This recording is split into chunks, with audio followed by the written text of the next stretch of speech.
Да се върне физзарядката в училище. Идеята е на Националния център за обществено здраве. Причината е, че всеки втори ученик има неправилна стойка или друго гръбначно изкривяване.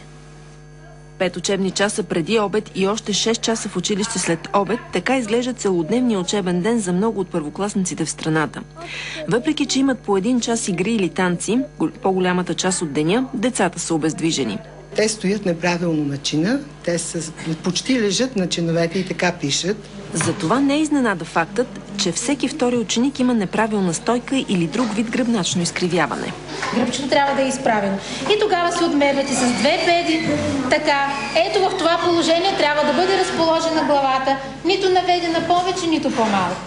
Националният център по обществено здраве започва проект, по който ще бъде проверен здравния статус на първокласниците в София.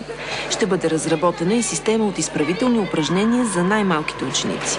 Това е възрастта, в която се формира гръбнака и костната и мускулната система, и това е времето, в което може да се направи нещо, за да се избегнат тези гръбначни деформации. Резултатите от обездвижването са най-видими при големите ученици. В професионалната гимназия по архитектура във Велико Търново всяка седмица по програма 9-класници имат по 3 часа спорт. Повечето от тях обаче си търсят извинения, за да не спортуват.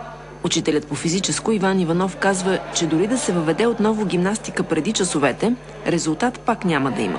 Една физзарядка там от 15-20 минути не може да компенсира нуждата от двигателна активност на младежта. От деца до младежи.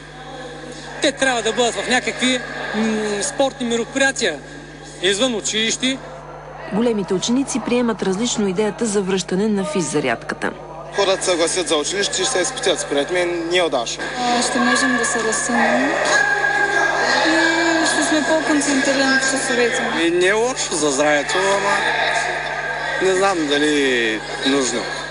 От утре здравни експерти ще проверяват здравния статус на първокласниците в София.